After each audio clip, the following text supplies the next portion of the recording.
オープニングが終了しました。こんにちは、ポッシブル可能性の会の太田です。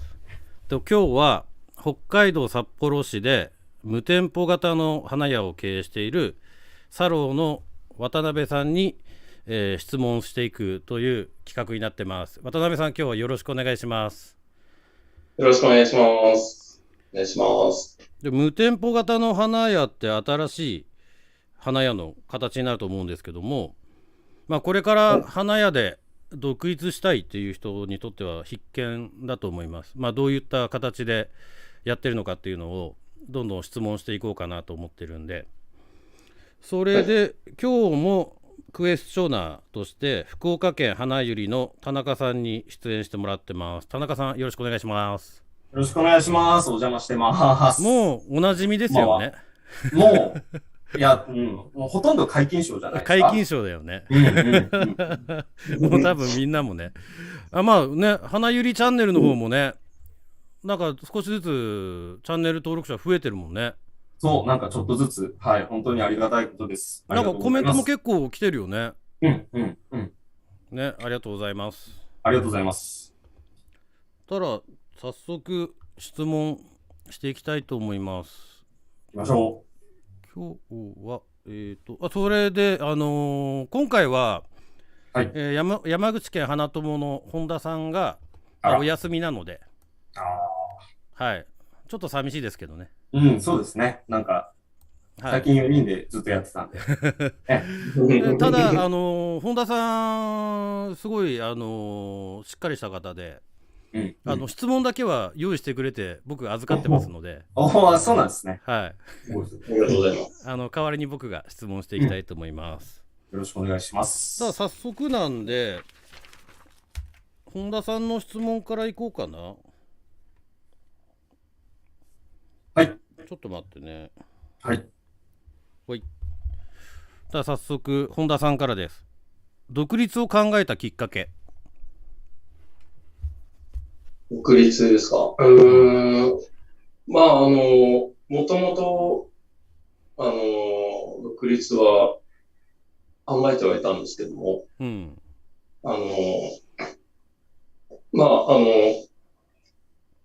店舗を出さずにやろうっていうのは前から考えてそうなんだ。はい。へえ。きっかけとしては、何ですかね。やっぱりその仕事をやってる上でお客さんからこういろいろと、褒めてもらったりとか、渡辺君作ってるもの、すごい素敵だって言ってくれたりとか、そういう声を聞くようになってから、もうちょっと自分でももっとこう、自分のその、作るものをもっとやりやすいような環境を作ってきたのかなと思って、そうなると、独立とかするのは、いいのかなっていうふうに思います。なるほどね。確かにね、渡辺さんの花ってすごい評判よくって、その祭壇だけじゃなくて、フラワーアレンジメントの方も、僕の知り合いもみんな結構渡辺さんのインスタグラム見てるんですよね。ああ、そうなんですね。そうなんですよ。綺麗だっていうんで。なるほど。それがやっぱりきっかけだったんですね。そうですね。どうしても葬儀の仕事をしてると、こう、作るものって決まっちゃったりとかするじゃないですか。アレンジメントとか。同じ金額で、その自分でもっとこうしたらもっと綺麗に見えるのかなとか、思ってることが結構あったんで、一人でやったならそれができんじゃないかなっていうふうに思うようになったんですね。それが、独立するきっかけなのかなって。なるほどね。わかりました。ありがとうございます。ただ、また本田さんからの質問。無店舗での集客方法を教えてほしいみたいですね。今は、主にネットからの注文が多いんですけども、SNS と、あとホームページ見てくれた方のオーダーフォームで注文くれたりするのが多いんですけども、最初は僕も、飛び込み営業とかしましたね。ああ、そうなんですか。関係とかにもう、はい、近くからちょっと離れたところまで、はい。もう自分の足で、パンフレットと名刺を持って、飛び込み営業しました。会社とか企業系ですか？そうですね。会社関係とかやってましたね。へえ、やっぱり自分でやっぱり店持つ人ってやっぱ行動力がすごいですね。特に無店舗なんで、自分から動かないと、らえないっていうのが、もう、分かりきったので、はい。なるほど、素晴らしい。そうやってましたね。はい。飛び込み営業って結構度胸いりますよね。最初緊張しますよね。ですよね。田中さんとかやったことあります？飛び込み営業って。俺ないかもしれない。ないですよね。花屋でないですよね。ないです、ないです。そうですよね。すごいすごい。でも、っていう顔されますね。花屋でしょみたいな。花屋が、何の営業しに来たのみたいな感じだよね。そんな感じですよね。まあでもその分やっぱ印象は多分残ると思いますよね。そうですね。はい。素晴らしいですね。はい。ありがとうございます。もう一つ、じゃあ本田さんからの質問で、女性のタイプ。女性のタイプいきなり飛んだね。真面目な話に行くと思いきや、いきなり飛んだね。結構品のある女性が。なんか芸能人とかで好きな人っているんですか？芸能人ですか？あんまり俺は分かんないんだけどな。ちょっと今思いつかないんですけども。例えば年上が好きとか年下が好きとかってあるんですかね？年は上の方が結構好きですね。そうっすか。40代ぐらいから50代ぐらいでそんな情報まで教えてくれるんですね。ありがとうございます。秋人さん、こんばんは。こんばんは。秋人さんもかなり毎回ライブ配信の時見てくれてるんじゃないですかね。いつもありがとうございます。ございます。たら次僕の質問いきます。よろしくお願いします。まず最初にサロの意味。サロの意味ですか？はい。サロって柳っていう意味なんですけども、もともと自分で花屋をやろうと思った時に、何か植物の名前を入れようと思ってたんですよ。花屋なので。で、柳って春の季語なので、ちょうど僕が開業した時が4月で、時期が春だったので、そういう意味合いも含めて、そのサロっていう柳に名前にしました。なるほどね。なんかでも、ね、そうやって言われると、名前と渡辺さんの印象が合ってて。そうですか。なんかこう柳って結構なんか自由なイメージがあって、なんかしなやかなイメージがあって、なんか渡辺さんもなんかそういう人間性じゃないかなと思ってすごいマッチしてるなと思います。そしてコメント来ましたね。久保さん、こんばんは。こんばんは。久保さんもかなり常連です。いつもありがとうございます。ありがとうございます。あとハラハラさん、お疲れ様です。お疲れ様です。ハラハラさんもなんかライブの時はよく来てくれますね。いつもありがとうございます。ありがとうございます。はい、そしたらまた僕の質問いきます。開業までに勤めた花屋の数。花屋の数。4箇所ぐらいですね。なんかどういうなんか花屋によっても、小売りがメインだったり配達がメインだったりとか、いろいろあると思うんですけど、どんな感じの花屋だったんですかね、その4店舗は。一番最初働いてたところは小売店だったんですけども、フラワーストップで、最初配達員として、もう1年以上は配達しかしてない状態だったんですけども、はい、まあ、その間、まあ、いろいろとこう作るものを教えてもらったりとか、で、それで、まあ、花屋の仕事をちょっと作ることが楽しいなっていうふうに思うようになって、まあ、それから、まあ、地元の登別で、働いてたんですけど、そこから札幌に移住して、で、札幌に来てからは、その葬儀の対談の仕事をやりまして、まあ、そこでも最初はもう、配達の仕事をずっと、まあ、1年以上やって、それからまあ祭壇をこう、やるように、教えてもらってやるようになって、感じですね。なるほど。まあ、次に行ったところは、もう、小売店と祭壇もやるような、お屋の店で、で、まあ、祭壇もやりつつ、その、小売店で、まあ、作り物も、マタバだったり、アレンジメントだったり作ったり。はいはいはい。感じですね。なるほど。ありがとうございます。まだある。もう一個か。まあ、最後、まあ、最後はもう、祭壇のみになってるような。なるほど。そういうのをやってましたね。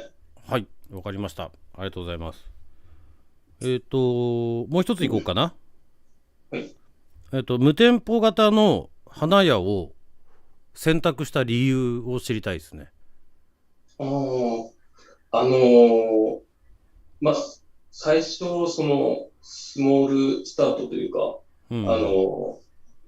まあ、自己資金もそんなにかけずにやれることと考えたら、その無店舗っていう形が、そういう形でやろうかなと思ってたので、まあ、きっかけはそれだったんですけども、まあ、それ以外にその、手伝いの仕事とか、そういうのもできるので、まあ、無店舗の方がいいかなと思って、まあ、きっかけですね。なるほどね。まあ確かにお店構えちゃうとやっぱりこう家賃だとか、まあお花もねお店に飾る分だけ揃えなきゃならなかったりだとか、だから結構こう毎日のコストがかかると思うんですけど、そうですね。まあそれを無店舗型だとまあそのコストをかけないでやれるっていうところはやっぱりすごいメリットがあるんですね。そうですね。家の一室でやってるんですけども、ここもちょうど、まあ、作業場として使えそうだなとは思ってたので、で無店舗でやるのはここで作業場にしてやろうっていうふうにそう決めます。新しいですよね。無店舗でやるっていうのが。そうですよね。あまり僕の中では知ってる人いないんですよね、無店舗でやってる人。確かにそうです。あんまり聞かない。なんか趣味でやってる人はなんか聞いたり見たりはしたことあるんですけど、なんか本格的にね、経営されてる方っていうのは、まあ、もうほぼほぼいないかなっていう。まあそうですね。だからね、花屋で独立したいけど、やっぱりこうね、先行投資できないとか、あまりできないっていう方って多分多いと思うんですけど、そういう方にはね、無店舗の花屋の独立の仕方っていうのは、まあ、比較的ハードルが低いというか、やりやすいというか。そうですね。そうですよね。わかりました。ありがとうございます。で、またコメント来てます。マリア G さん。マリアさん。いつもありがとうございます。フィンランドです。あと、大輔さん。お疲れ様です。ライブは初めてですが、いつもアーカイブ見て勉強させていただいてます。ありがとうございます、大輔さん。もう多分、あれですね。アーカイブで見てもらってるんだったら、田中さんにしても、渡辺さんにしても、もう多分見たことあるかなっていう。お花屋さんなのかな、大輔さんは。そうだよね。勉強させていただいてますって書いてるってことは花屋なのかな。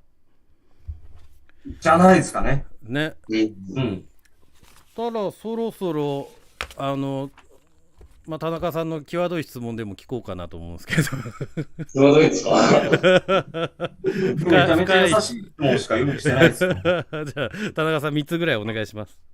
いいですか？はい。はい。僕がですね、思う、渡辺さんの人物像って、寡黙な職人みたいな感じなんですよね。そんなに僕みたいにベラベラ喋って、口数の多い余計なこと言うような、ね、感じじゃないのかなってすごい思うんですけど、渡辺さんって、一言で言ったら、どんな人間なのかなっていうのが、その本人の自分のイメージをお伺いしてみたいなと思ってます。どことで言うと、変人かなって。変人なんですか？そうなの？そうですね。おかしいなとは思いますよね。いやー、僕も相当変人だと思うんですけど。俺も変人だよ。そうなんですね。どんなところが人と違うとか思うんですか？なんすかね。でも結構ね、人と違うことはやっぱされてらっしゃいますよ。ね。それこそ無店舗でやろうとか、ね、あんまり、今まで見たことないっていうのもありますし、固定概念があるんですよね。花屋さんって言ったらもうストックしておいて、在庫ないと、急な仕事できないじゃんっていう風なところとか結構あったりすると思うんですけど、そういうところのね、常識バーンって打ち破って、ね、無店舗で総裁やるってね、相当すごいことだなって思うし、変っていうかすごい尖ってますよね、斬新で、そう。穴をね、ちゃんとうまくついてるっていうか、ね、そのリスクもちゃんと抑えて、で、自分で開業してっていうところは、変っていうか、純粋に尖っててすごいなと思うんですよ。結構何事も自分なりに、考えてやっちゃう方なので、そこがちょっと時には、変人っぽさが出てるような。バッチリ一言でいただきましたね。変人って。変人いいね。なるほどね。面白いね。あれだよね。見た目はふわっとしてるから、結構ふわふわしてるのかなと思いきや、すごい芯が強いんですね、やっぱり。意外な。いや、そう、もう本当にふわはって柔らかい方っていう。僕もね、面と向かってお話ししたこととかはもちろんないですし、ご飯食べ行ったりとか飲み行ったりとかしたことないんですけど、こういうお付き合いの中ではすごいふわっとした方だなって思ってたんで、そこから変人ってくるのはめちゃくちゃ意外でしたね。俺そういうの好きだけどね。俺らみんな変人だよね。確かにそうかもしれない。多分ね、本田さんも変人だから。この仕事してる人は結構多いですよ。でね、さらに結構極めてる人はみんな変人だよね。大事なの、逆に変人にならないといけないのかもしれないですね。そうですね。極めようと思って。そうですね。人と同じことやってもダメだからね、やっぱりね。確かに。なるほどね。またコメント来てます。大輔さん、先ほどの。皆様の素晴らしい技術存じております。花屋さんではなく葬儀屋です。自社で施工しております。なるほど。葬儀屋さんの成果部？成果部っていうか、自社で施工してるんだ。お花もやられてる方やってるんですね。でも俺すごいなと思うんですよね。葬儀屋さんで祭壇もさせるって人ってすごいですよね。葬儀の仕事もやってるのに。キャパがね。そう僕正直できないです、それは。花屋でいつも花触ってるから祭壇も覚えれるんですけど、葬儀屋さんにいるってことは葬儀社の仕事がメインになると思うんで。そうなかなかね、時間も取れないでしょうし、花だけで集中できないと思うんで、いや、素晴らしいと思います。もしなんか、ヒントになることあったら全然盗んでください。これからもよろしくお願いします、大輔さん。ありがとうございます。はい、ただ、田中さん、また次行きましょうか。はい。なんか、次なんですけど、僕なんかインスタの、なんかちょっと、やつで、なんかピアノを弾かれてるようなのを一瞬見た覚えがあるんですけど、ピアノを渡辺さんが、聞いてましたね。そう知らなかった。そうなんですね。なんかその仕事以外の時間をどういうふうに過ごしてらっしゃるんかなと思って。はい。ピアノは、ちょうど開業した時ぐらいから始めたんですけども。そうなんですか？ずっとやってたとかじゃなくて。そうなんですよ。在宅ワークなので、空いた時間とかで、こう、ピアノ弾いたりとかしてたんですよ。すごい。YouTube 見ながら練習してて。根っからアーティストなんですね、じゃあ。楽器は好きなので、そうなんだ。楽器を覚えるのが好きだったので、それでちょっとピアノをやってみようかなって。すごっ。それがきっかけだったんですよ。田中さんはギターだよね。いや、僕はやってるに入らないです。やってるんじゃなくて持ってるんですね。なるほどね。持ってるね。はい。すごいね。ピアノね。憧れるわ。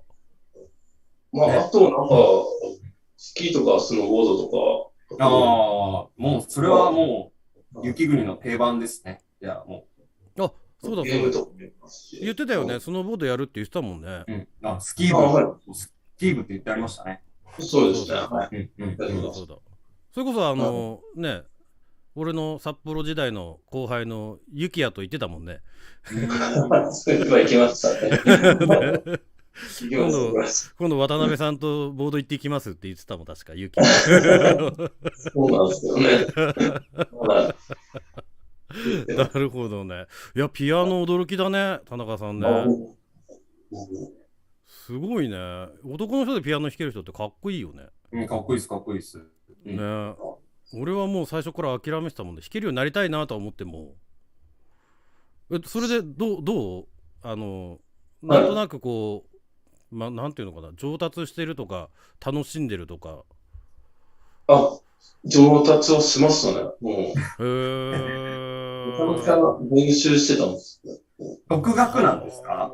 独学ですね。すごいな。すごいな。今度なんかそういう配信やりたいですね。花屋の趣味シリーズで。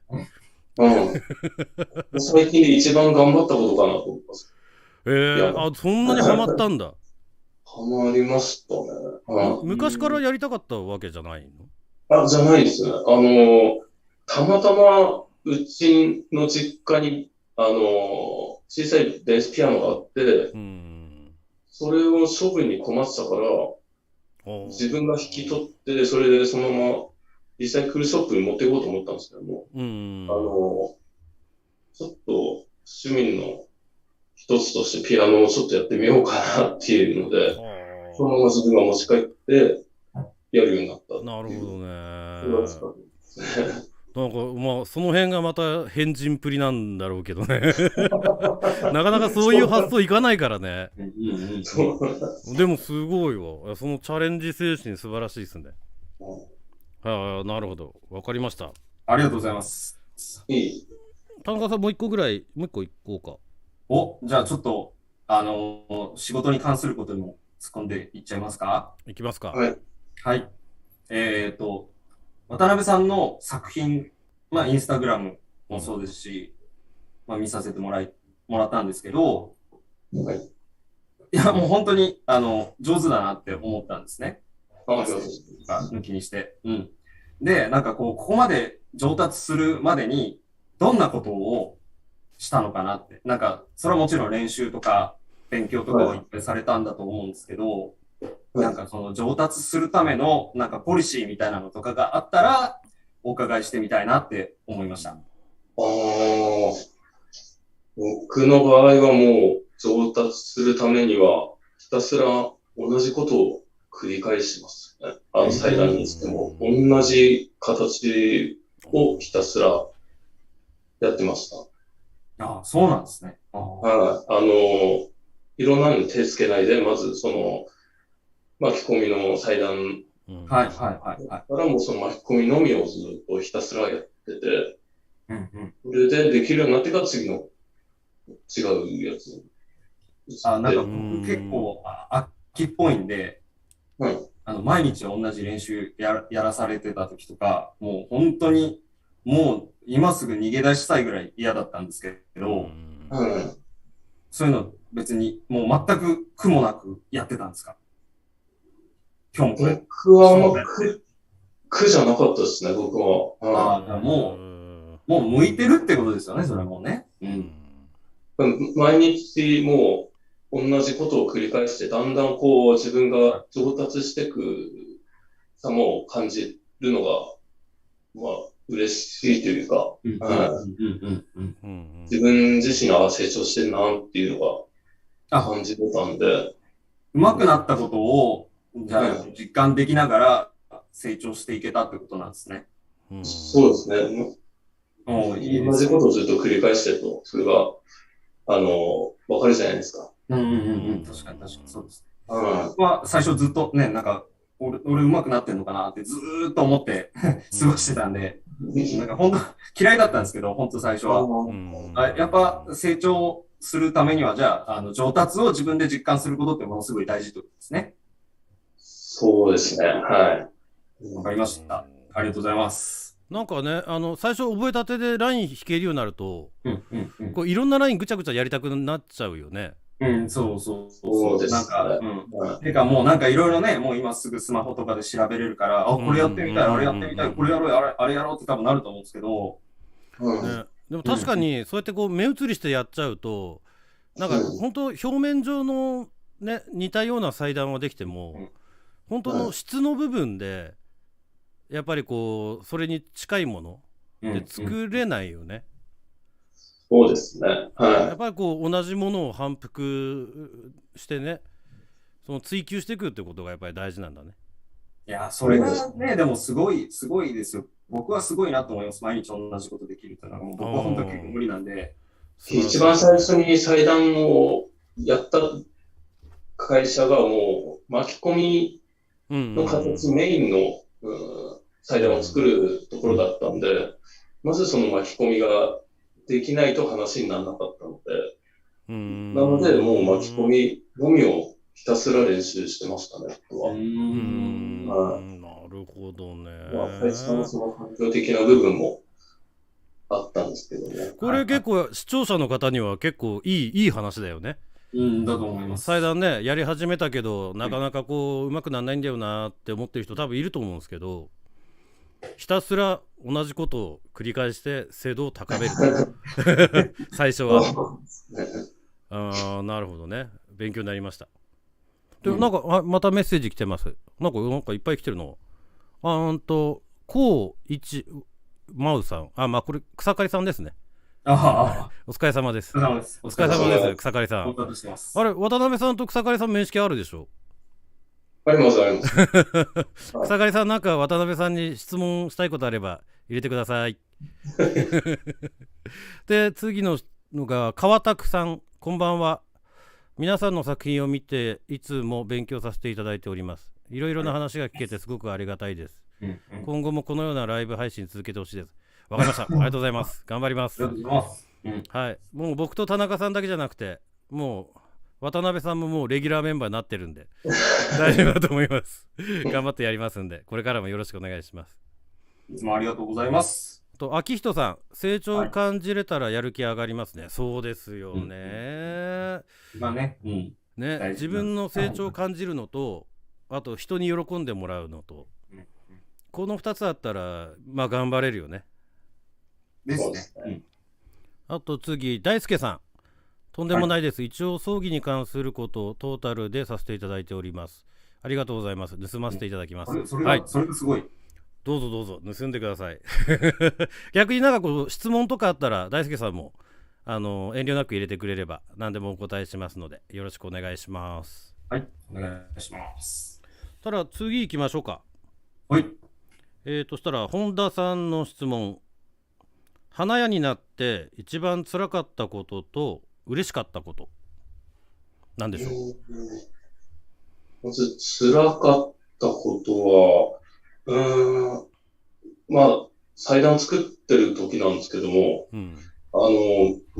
全くできなくて、もう、オアシスがボロボロになって取り替えて、また刺してもまたできなくて、また取り替えてみたいなことがあっても、一日帰ってこなかったっていう。それっていつぐらいの時ですか？けど祭壇やり始めて、まあ、1年ぐらいとかだったと思うんですけど。ほんと。練習ではうまくいってたんで、もう、これはできるだろうと思ってたんですけども、実際もう、祭壇を作るってなった時に全然できなくて、これが精神的に辛かったですね。それちょっと、今のね、渡辺さんの作品見てると、今、今、ズームでやってる3人には見えないんですけど、今、YouTube では渡辺さんの作品集流してるんですけど、スライドショーで。こんな綺麗なものを作る人がそんな悩んでた時期があったんだなっていうありますよね、そら。すごいね、それちょっと共感するわ。全然渡辺さん別次元の人なのかなと思ってたけど、同じような悩みあったんだね。結局その時できなくて、もう、できる人に来てもらって、やってもらって、それで終わったっていう。悔しいよね。悔しい。でも、ね、そうだね。成長するのに悔しい気持ちって大事かもね。そうですね。もうね、もっと頑張ろうって思うか、もうそこで諦めるかって、その悔しい思いした時に、ね、そうですね。決まってくるもんね。なるほどね。もうあんな思いはしたくないなって思います、ね。なるほどね。そんな時期あったんですね。ありましたね。なんか渡辺さんだったらなんか何でもスマートにこなしてそうなイメージがあるから。いえ、そんなことないです。そんなことないんですね。だから多分見てる人も今困ってる人いると思いますけど、頑張れば渡辺さんぐらい上手くなれるんで頑張りましょう。ただ嬉しかったこと。嬉しかったことはすごい技術のある人に褒められたことですかね。褒められることは嬉しいんですけども、特に例えば自分が目標にしてる人から褒められると、やっぱりちょっと認めてもらったのかなっていうふうに思えて、ちょっと嬉しくなります。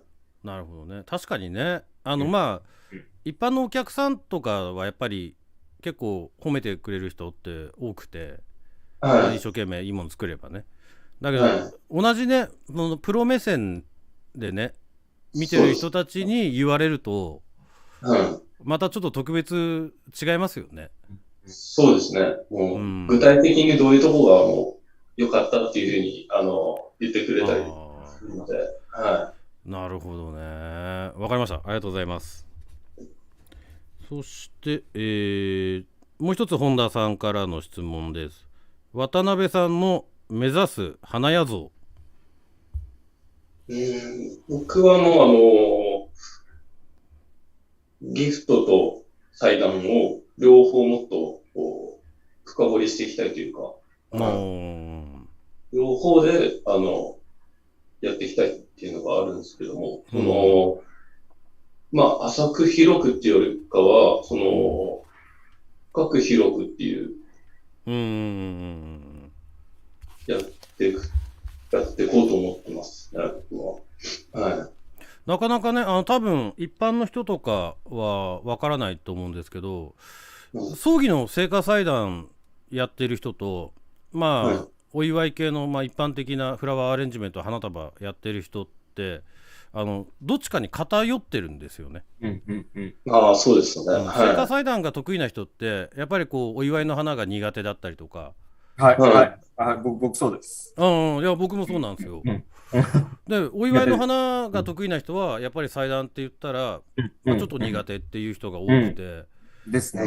実はこのトータル的に本当にね、レベルの高いところでできる人って多分渡辺さんぐらいしか知り合いにはいないかな。そうなんです。まあもちろんね、お客さんにクレーム出ないレベルのね、お客さんに出しても全然問題ないレベルの仕事ができる人は、もちろん何人もいるんだけど、なんか渡辺さんぐらいなこうハイクオリティなね、祭壇の部分を取ってもみんなからやっぱりこう同業者からもすごいねって言われて、お祝いの花の方もねすごいハイレベルな仕事をしてる人っていうのはもうあんま見たことないかなっていう。もう結構お客さんからしてみれば聖火祭壇も花屋さんがやってるっていうふうに思ってるじゃないですか。けど実際は違うじゃないですか。結構お祝い系だったら祭壇はしないところが多かったりとかじゃないですか。なんかそこも本当の意味でもう花のことは何でもお任せくださいってこう言えるようななるほどね。なりたいな。なるほど。はい。素晴らしいですね。ありがとうございます。そしたら俺の質問いこうかな。はい。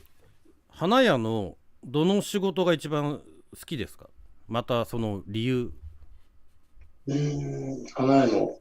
まあね、特に渡辺さん幅広い花屋の仕事やってると思うんで、はい、その中でこう一番好きなジャンルって何なのかなと思って。まあ祭壇を作ることはまあ一番好きではあるんですけども。そうですね。まあキック祭壇も好きですね。はい。まあ全部作るもの好きなんですけども。はい。まあ、確かに、まあ、祭壇って、まあ、あれだけの規模のものを作る花屋の仕事ってないですもんね。そうですね。はい。やっぱそこに魅力を感じる。そうですね。今だったらなかなか副祭壇をさせる機会が少なくなってきているので、なおさらさせる機会があると楽しいですよね。いやだから本当ありがたいですよね。そういう機会を作ってくれる葬儀屋さんとか。そうですね。はい。ね、同じ花屋さんの仲間とか。はい。そうですね。今でもやっぱり刺してると楽しいですもんね。楽しいですよね。はい。僕もやっぱり楽しいですね。この間ね、大型葬の時もそうだったんですけど、やっぱもう結構大変なんですけど、疲れるんですけど、でもやっぱり楽しさが勝ちますもんね。そうですね。やっぱ根っからの花屋なんですね。はい。そしたらもう一ついこうかな、俺。影響を受けた人っています？影響を受けた人ですか？まあ仕事上でも全然関係ない、まあ、芸能人とかスポーツ選手とかでも何でもいいんですけど。影響を受けたのは、一番最初に花屋働いてた時の上司ですかね。どういうところですかね。小売店で働いてた時だったんですけども、まあ、その方がもう、そのお店の作るもの全般を任されてた方で、で、まあ、その方からいろいろ、まあ、教えてもらってたので、で、まあ、花屋でのそういう作るものが、作ることが楽しいなって思えるようになったので、そのきっかけを作ってくれた人ですね、その人は。そう、経営者の方？経営者ではなかったんですけども、もうお店を任されてる。そうなんですね。でも確かに大事ですよね。そうですね。花屋に一番最初に入った時に、なんていうのかな、ちゃんと教えてくれたりすると、まあ、それこそさっきも言った通り自分の成長も感じるじゃないですか。ただどんどん仕事って楽しくなると思うんですけど、ね、まあ悪い言い方したら変な上司だからこうちゃんと教えれない、なんか責任を感じないような上司に当たっちゃうと、まあ確かにね、花屋って楽しくないなって思っちゃうから、まあ花屋をやっぱやって楽しいなって思わせてくれた人はその人なんですよね、そしたら。そうですね。はい。なるほど。ありがとうございます。たらまた田中さんの際どい質問聞きたくなってきたから。いや、じゃあちょっと飛んだとこ行きますかね。じゃあ飛んだとこで。はい。じゃあ今無店舗のお花屋さんを営んでらっしゃるってことなんですけれども、法人化はされてあるんですか？いや、今現在してないです。そうなんですね。将来的な展望としては法人化まで目指してあるんですか？そうですね。はい。それは考えてはありますね。はい。素晴らしいですね。じゃあもう、ゆくゆくは、もう、社長になるってことですね。そうですね。そうなれればいいなと思ってます。ね、ちょっとね、憧れの響きなんですよ。社長ってちょっと言われてみたいな。そうですよね。思ってたりもするんですけど。いいですね。社長さん。うわー、ちょっとまだ僕には社長はできないですね。やっぱね、高み目指すのはすごいいいことだよね。目標を持つのはね。なんか、従業員さんとかをなんか雇用されたりとか、そういうふうな展望とかもあったりするんですかね。そうですね。ゆくゆくは、考えてますね。はい。まあ、無店舗であるうちは、一人でやっていくつもりですけども。そうですね。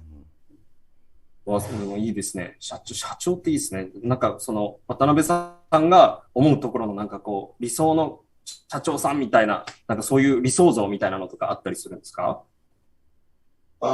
理想の社長ですか？そうです。そうですね。なんかまあ、業種関係なくなんですけども、なんか社会貢献事業をしてる社長さんとか、は、なんかすごい、僕もちょっと興味があるというか、なんかそういうの。あれですよね。従業員さんめっちゃ大事にしそうですよね。本当ですか？もう人柄的に。今のうちに、つばつけて押さえておけばいいんじゃないですかね。なんかちょっと転職考えてらっしゃる方は。いいと思います。なんかいい社長になるような気するな。ね。なんかこう、とらわれてないもんね。そう、考えがすごい柔軟だから。そう。花屋、ただの花屋さんっていう感じではない。こう柔軟性あって、まあだけどもちゃんと芯があるから、ね、こう自分の多分こだわってるところはきっと曲げないだろうし、まあそういうこともね必要だからね。かといってね、全部自分の思い通りにやりたいタイプでもないし、多分人を雇ってもなんかうまくやっていけそうな気はしますよね。そうですね。なんか従業員から好かれる社長さんになんかなりそうな感じがしますね。理想だよね。そうですね。そうなりたいですね。わかりました。ありがとうございます。はい。まだ僕言っちゃっていいですか？全然言っちゃっていいですよ。じゃあね、そういう展望を今持ってらっしゃるってことなんですけれども、今、現段階、ここまで来るだけでも結構大変だったと思うんですよね。なんか相当な覚悟があったり、かなり努力をされたりとか、なんかそういうものがないと、今多分できないところに到達してらっしゃると僕は思うんですよ。普通の従業員としての感覚を持っていたら、多分渡辺さんがやってあることって多分できないことだと思うんですね。はい。なんで、どうしてね、ここまでやってこれたのかっていうところがね、聞きたいですね。なんかこう、どこに何を感じて、今そこに立ってらっしゃるのかっていうところはすごい興味ありますね。まあ、僕結構、仕事に関してはすごいわがままというか、わがまま強い部分があったので、そういうのが徐々に大きくなってって、そういう自分でやろうっていうふうに決心したのが大きいですね。はあ。意外だったね。めちゃくちゃ意外です。わがままなの。そうなんですね。結構わがままな部分があったんで。なんか外見からじゃ全然見て取れない、なんか熱いものがあるんですね。じゃあ。そうですね。ありますね。そこは。すげえクールですね。すごい。すごいね。そのクールさはちょっと僕には出せない。いや、まあ、俺と田中さんって結構こう、直感が直接的なタイプだから。まあ、言ったらもうバカなんですよ。わーって盛り上がったら、わーって言っちゃうもんね。こう、うちに込めておけないタイプだ、ね。そう。全然込めておけない。外に出ちゃうもんね。ペロって出ちゃうんで。すごい。すごいですね。すごい。エネルギー量がね、もう本当にすごいなと思って。いや、なかなかね、多分自分でやってこられた人ってね、なんか結構自覚なくやっちゃってたりするんですけど、他の人から見たらすげえなってこと結構あるから、いや、僕も実際すごいなって思いますもんね。俺できねえなって。そう。ありがとうございました。はい。すごいね。もう一個ぐらいいく？いいですか？じゃあ、祭壇を作るときに、まあ僕結構祭壇に尖ってる方なんで氷の方ちょっと苦手なんですけど、嫌いとかじゃなくて、あんまりなんかこう得意じゃないっていう感じなんです。まあ、ちょっと祭壇の方に行きたいんですけど、祭壇を作るときに、僕はここにこだわってますみたいなポイントがあったら教えていただきたいです。祭壇は僕 LINE が一番こだわってるとこなんですけども、ですよね。そうなんですけども、その LINE をこうまとめることを意識してるんですよね。まとめるんですか？まあ、二方向からこう来たラインを最終的にこう一つに符合させたりとか、なるほどね。そのラインをぶつ切りにさせないっていうことを意識してやってますね。どっかでつながるようにっていう。そうですね。パーツをはめ込むってだけじゃなくて、それを全部こうまとめるっていう部分で、まあ、ラインをまあぶつけたり、まあ、集合させたりとか、そういうのを意識してますね。わかりました。ありがとうございます。確かにね。なんか、いやまあ、繊細なんだよね。渡辺さんのラインは。ありがとうございます。やっぱりね、すごい滑らかだし。滑らかですね。そこを意識してるんだろうなとは思ってたけど、やっぱりね、こだわってるっていうか、こだわりあるんだね、やっぱりね。そうですね。まあ、そこを持たなきゃダメだよね。ね、祭壇の中でもね、自分が出したいところはここっていうね。なるほど。ありがとうございます。そしたら、俺の質問いこうかな。はい。渡辺さんって、何年前でしたっけ？独立されたのは。もうちょっとで2年ですね。4月で、来月で2年ですね。そうですよね。はい。まあ、コロナ禍の真っ最中で多分、開業したと思うんですけど、はい。それを決めた理由って何だったんですかね？まあ、コロナが流行る前からもう準備はしてたんですけども、もうここまで来たらやるしかないなっていうのがあって、まあ、やったんですけども、まあ、その時に周りの人だったりとか、そういう、お客さんだったりとか、そういう人たちが周りにいたんで、まあタイミング的に今なのかなって思って、もう、やること決めますね。はい。正直、あの時期に、ね、店始めるって言ってて、めちゃめちゃ心配だったんだよね。大丈夫なのと思って。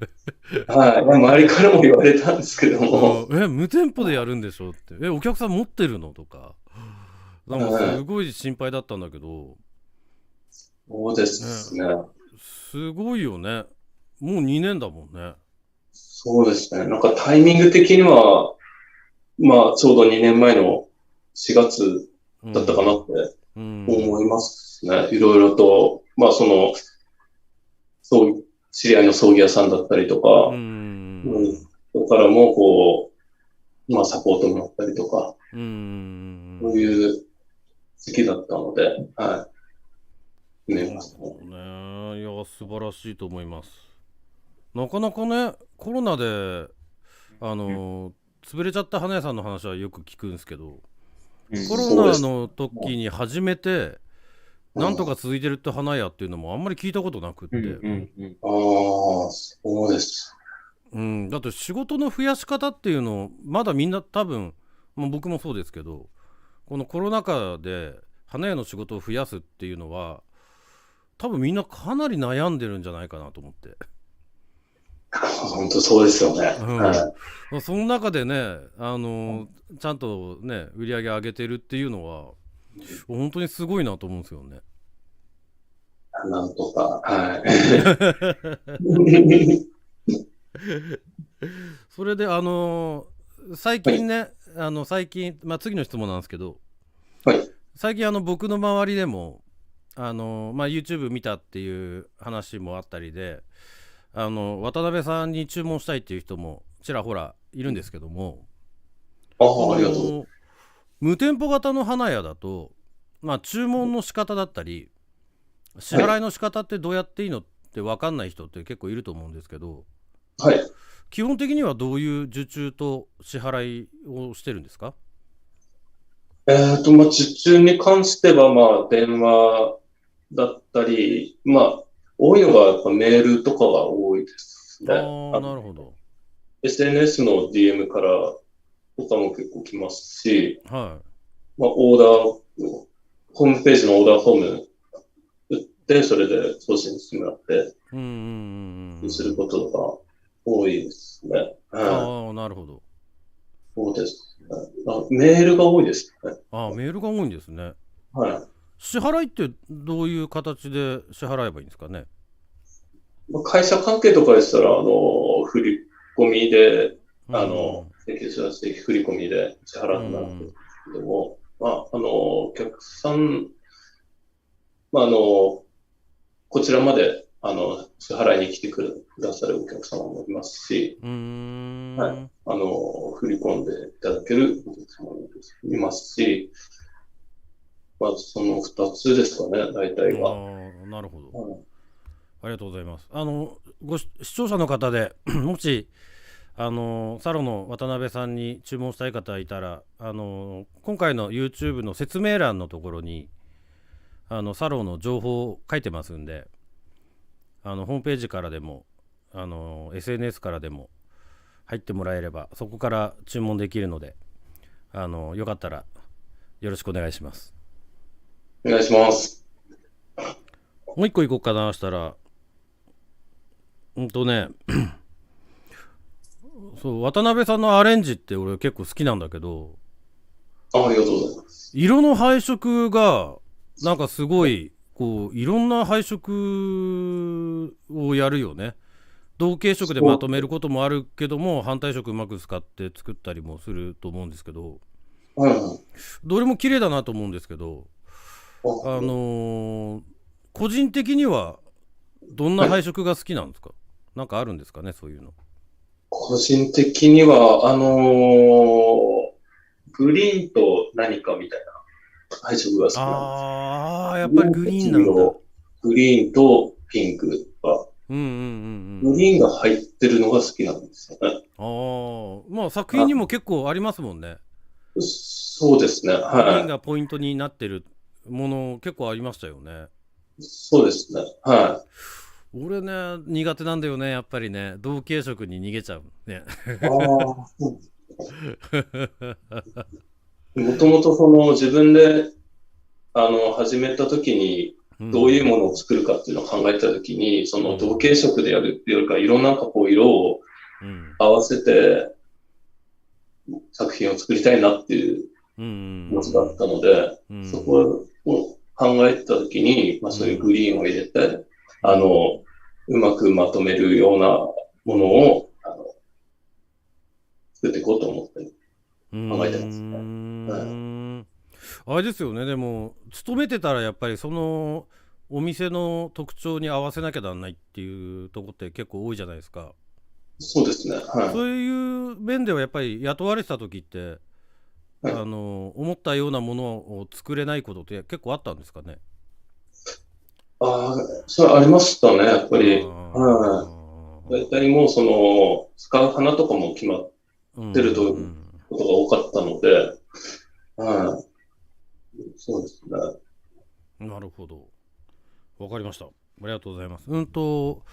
草刈さんからですね。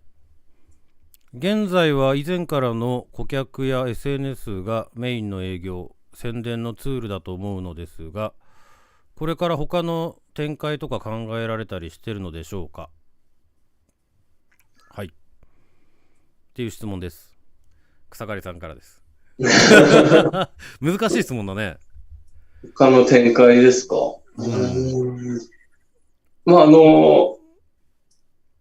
ギフトに限らず、まあ、僕葬儀の仕事はその手伝いとかも含めて、そっちの方でももっといろいろとやっていきたいなっていう気持ちはあるので、はい。まあその全体的にまあ少しずつこう新しいことをやっていきたいなと思ってます。はい、やっぱね、新しいことをやっていかないとね。はい、なかなか鋭い質問ですね、草刈さん。もうなってましたかね。草刈さんありがとうございます。あと田中さん何かありますか、質問。いっぱいありますよ。本当ですか。じゃあ田中さん行きましょうか。いいですか。はい。無店舗型でやられてるっていうこのビジネスのモデルが多分今まであんまりなかったと思うんですね。はい。で、今の渡辺さんの姿を見て、私やってみたいって思う人がなんか出てくるんじゃないかなって思うんですよ。なんかそれってなんか新しいし、なんかそんなに初期投資とかも必要ないし、リスクも低く始められるんだっていうことで、なんか同じ道を歩もうっていう、ね、その後輩さんみたいな人って多分出てくると思うんですけど、そういう人に対するなんかこうサポートしてあげるみたいなこととかはこれからなんか考えてあったりするのかなっていうところが気になりました。そうですね。はい。なんかそういうちょっともうなんか協力関係でも出来上がるかもしれませんので、はい。そういうサポートとかを、もう全然したいですね。はい。じゃあもう、あれなんですね。渡辺さんがもう今いる場所に到達するために、こう、なんか必要だった、こう、知識とか、はい。なんか頑張らないといけないこととかを、じゃあもうギュッて、なんか教えてあげるっていう感じなんですね。もう言ってくれたらってことですね。もう全然何でも、はい。っていうことですんで。ね。いやー、これ、見られた方は、みんなにとってめっちゃいい情報だよね。渡辺さんにぜひ、ご一報を、ね。私ちょっと興味あるなっていう人は、ね、連絡していただけたら、すごい親身にご相談に乗っていただけるんじゃないでしょうか。ってことですね。ありがとうございます。結構ね、独立したいと思ってても、どうやっていいか分かんないから、そう。なんかその第一歩として、なんかどういうふうに動いたらいいのかとか、全然僕もね、何やったらいいかは本当分かんないんですよ。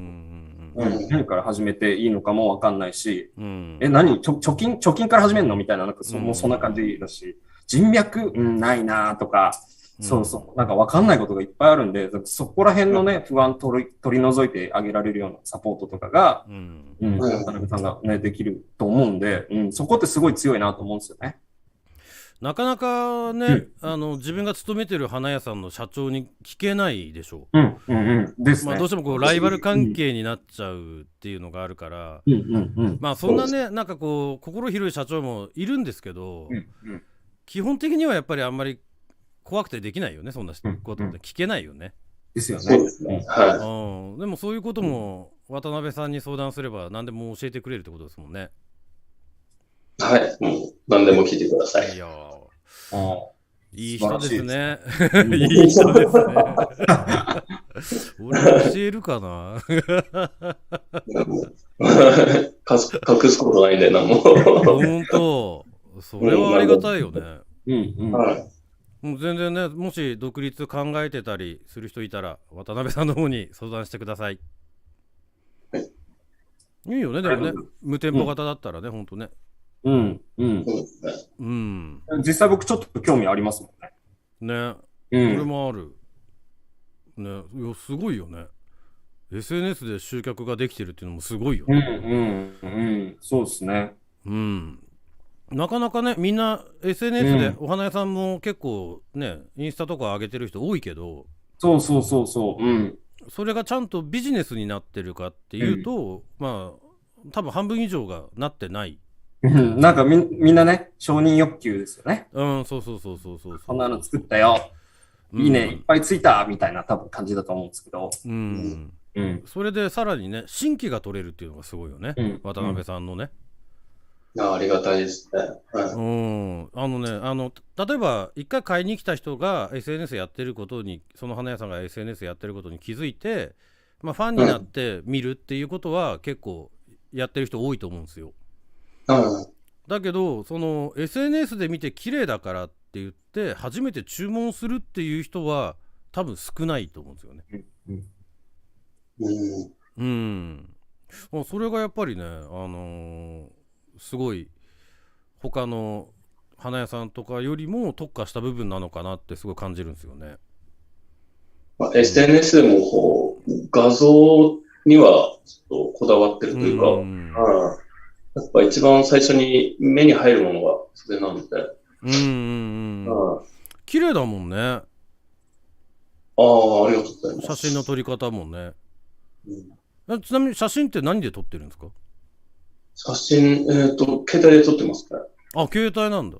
iPhone？すごい。iPhone8 ですね。ほんと。やっぱ iPhone いいんだね。結構古い方なんですけどね。いや、まあね、8だったらそうだよね。それでもあんなに綺麗になるんだ。もっと新しい iPhone 欲しいなって思ってます。あれ、色とかもやっぱちょっと色調変えたりはしてるのかな？なんか写真撮る時の時間帯によって、やっぱちょっと写りが変わってくるんで、なるべく違和感ないような感じの色合いはしますけども。まあそういうのも含めて教えてくれるんだ。全然そこも。ありがたいよね、ほんとね。なんか多分 SNS もね、今からインスタやってみたいんだと思う人も、きっと最初なかなかこうみんなに見てもらえなかったり、ね、するからね。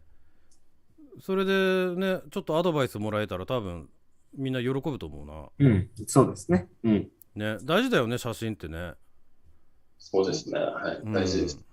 そうだよね。確かにね、それを見て商品を決めるわけだからね。そうですね。はい。写真の撮り方はやっぱ大事だよね。はい。ただあと、もう1時間経ったんだね。早いね。早いですね。あっという間だね。あと、視聴者の方でもし渡辺さんに質問ある方いたら、もう少しで終わるんで遠慮なく入れてください。ただその間にもう一個ぐらい行く？田中さん。いいですか？はい。はい。じゃあよろしくお願いします。今まで多分いろんなこと勉強されてこられたと思うんですけど、なんかこう、これから自分が取り入れて学んでいきたい知識とか、ね、そういうのがあったら、まあ、勉強していきたいなって思うこととかあったら教えてほしいです。まあ、いろんなこと、新しいことやりたいんですけども、まあ、具体的に言うと今、祭壇が今、まあ、家族層メインになって、まあ、規模も小さくなってってるので、それになんか合わせた祭壇の作り方っていうのを、学ぶというか、自分なりにちょっと考えて、変えていきたいなっていうのはありますね。例えばなんか、ディスプレイとか、そういう要素をもっとこう、取り込んで、もうなんか今までと違うような祭壇、まあ、洋画の祭壇だったりとか、そういうのをなんか作っていきたいなと思いますね。じゃあなんかこう、商品を提案するような、スキルとか、要はその小さい幅で、よりなんかこう、価値を感じてもらえるようなものを、なんかこう、プレゼンテーションできるようなことを学んでいかれたいってことですかね。そうですね。はい。すごいですね。確かにね、ね、普通の菊祭壇がまあやっぱり今でもメインだと思うんですけど、まあ大きくジャンル分けると洋花祭壇ってあるじゃないですか。でもやっぱり洋花祭壇ってあんまりやっぱりこうすごい流行んなかったよね。まあやっぱり洋花の方がコストがかかるっていう部分も、ね、ボリューム感が出ないっていうのももちろんあると思うんですけど、まあその部分をねガラッとこう何か変えるね違うなんかを作り出してくれると、まあ流行るかもしれないですよね。そうですね。なんか今やっぱ祭壇とかも僕がまあやってるところとかだったら例えばブライダルの花だったりとか、そういうのにもなんかヒントを得て、そういうのをなんかこう取り入れてやったりとかしますんで、なんかそういう部分ではそのブライダルの増加とかもすごい勉強になるなって思って、なんかそこも学びたいなっていう気持ちはあります。確かに確かに。渡辺さんならではだよね。その幅広いジャンルの花屋の仕事をやってるからこそできる。俺あたりはブライダルの知識があんまりないから、まあこう表面的な知識しかないから、やっぱりそれをこう祭壇に取り入れるっていうのがまあちょっとそこまでの知識が深い知識がないんでちょっと難しいかなと思うんですけど、渡辺さんね、ブーケとかもねブライダル関係もやるもんね、仕事ね。そうですね、手伝いもたまに行ってますし、これやっぱ勉強になることがたくさんありますね。そうっすか。でまたブライダルだけをやってて葬儀の方に参入したくてこうやってる花屋さんとかもいますよね。いるけどもやっぱりまあ装飾はやっぱブライダル系でまあすごい綺麗なんですけど、だけどやっぱりそれも定着しないんですよね。まあ同じ花屋から見るとやっぱり斬新だし、まあすごい綺麗だなと思うんですけど、なんかやっぱ定着しないんですよ。理由はちょっと分かんないですけども、まあコスト面なのかもしれないですけどね。コスト面とあと時間なのかな、やっぱり。それもありますよね。やっぱ手間がかかっちゃうのかな。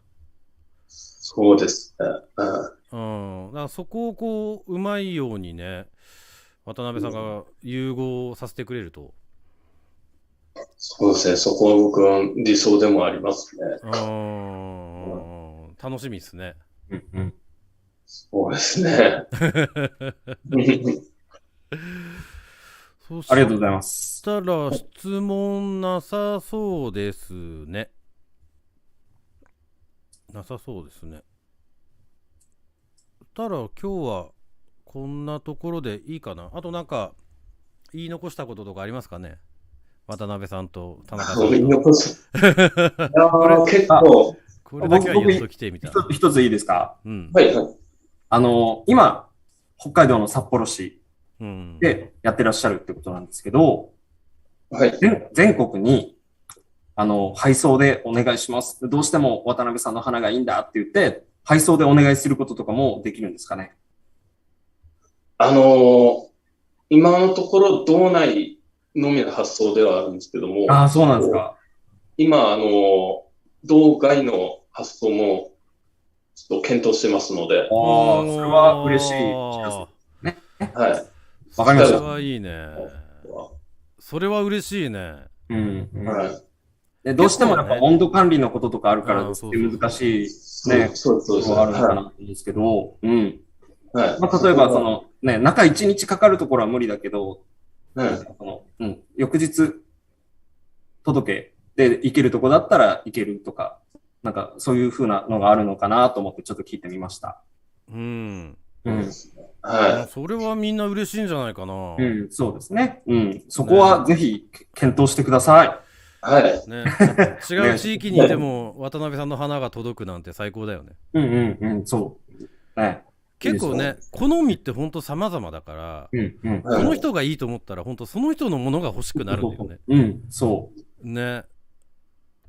いや、それはちょっと楽しみだな。はい。もう、前向きに考えてますので、今。はい。よろしくお願いします。お願いします。そしたら質問なさそうなんで、今日はこの辺で終了したいと思います。わかりました。ただ、渡辺さん、田中さん、今日もありがとうございました。ありがとうございました。視聴者の皆様、今日も見てくれてありがとうございます。ありがとうございました。また来週できたら、今度本田さんへの質問コーナーやりたいと思うんで。そう、いいですね。はい。よかったらまた見に来てください。ただ、これで終了します。